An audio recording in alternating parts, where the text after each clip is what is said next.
Hi, I'm Sherry with Sherry & Co. and I have a market update for you for the first half of 2021.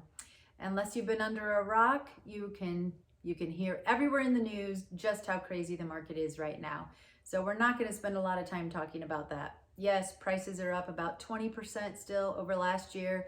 We pulled numbers for second quarter. We also pulled numbers May to June to see if there's any change there. And really, there's not. There's still about a month of inventory everywhere you look, or less, unless you go over the million price point. But when you go over the million price point, one thing we'll point out is that you see more volume than you used to. There are more homes now priced over $1 million, where I feel like people used to try to keep their homes even in the nines to stay under that million mark. That's been blown out of the water. Plenty of homes over $1 million selling with multiple offers. We had one at 1.5 that sold with 7 or 8 offers.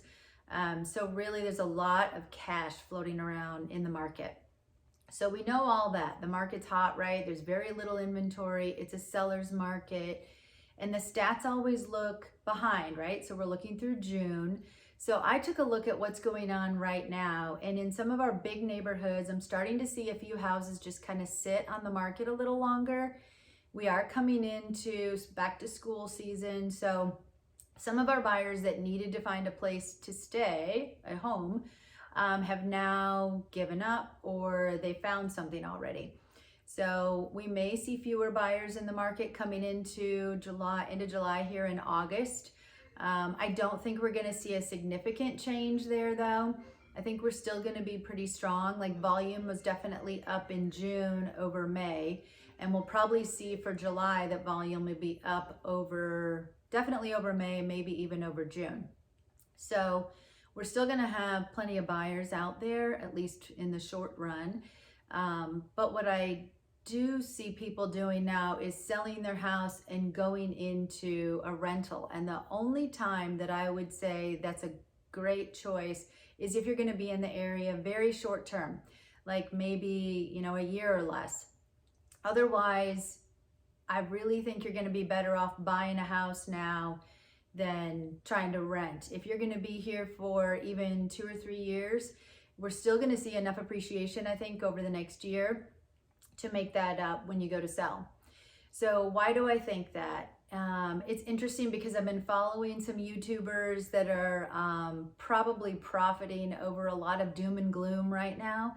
And they're saying, oh, the market's going to tank, third, fourth quarter this year. It's funny because it keeps moving out. It was third quarter. Now it's fourth quarter.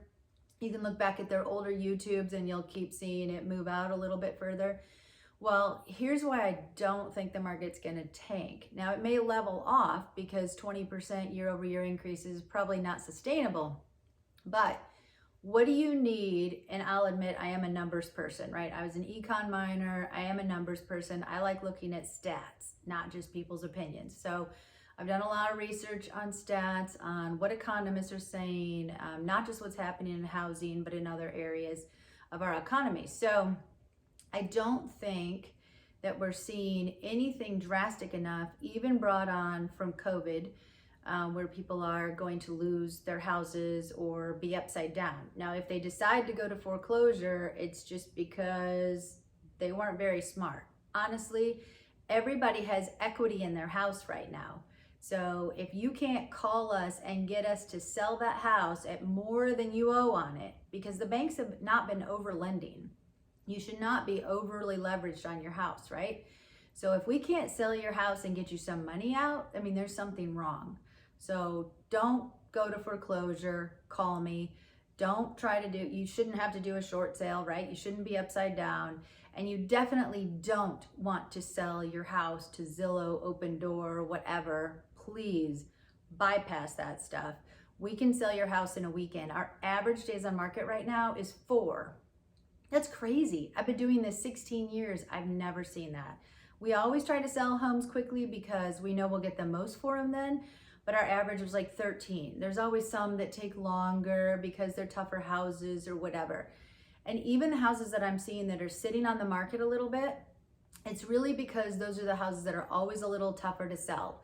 Like, they have no backyard, The sellers didn't really prep them well enough, or the agents didn't tell them, hey, you really should still, stage your house, get rid of junk, paint, touch up, clean carpets. I mean, basic things that I think some of these houses we've seen need, and that's why they're sitting. So they overpriced it, and they're overpricing and underperforming, which is what you don't want to do. Right, same with the stock market. So I think we're going to continue to see some of that. Buyers are getting frustrated going, I'm not going to pay that for that. If that house looks like crap, I'm not buying it. So we still got to get our houses ready to sell. But what I don't think will happen again is this downturn, third or fourth quarter. Brett, my son, is a litigation attorney for a real estate firm here in Atlanta. And I know, and I'm only 40, so how did that happen? He's already an attorney. So, so what he's told me, and he gets this data from the title companies. So they're the ones really watching how many people are behind on their mortgages right now.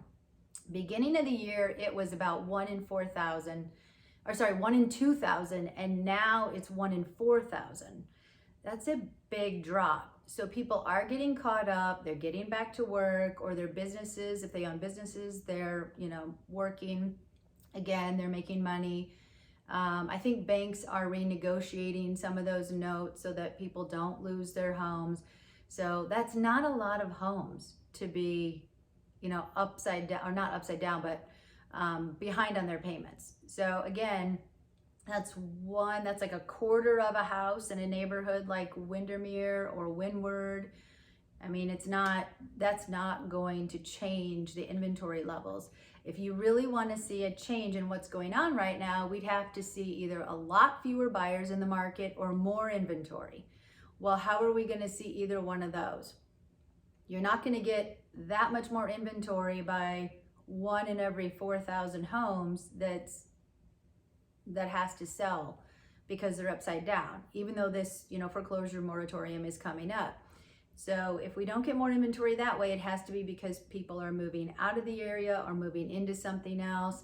And we have a lot of sellers sitting around going, I don't know where to go, because the next house is going to be more expensive probably, and it may be more expensive for less square footage, but people are trying to get to where they want to be for the next 5 years. So like our empty nesters, a lot of them are downsizing or going to fun hotspot, cities, very walkable. So the lake, so there's lots of reasons that people are still moving, and some are moving in and out of the area like we always have in Atlanta.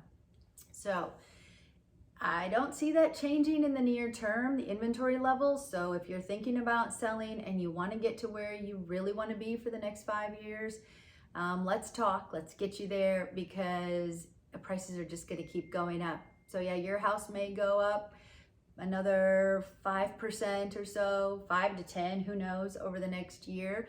But the next one you're going to buy is going up as well. So this is going to continue for a while. There's the market update. Give us a call.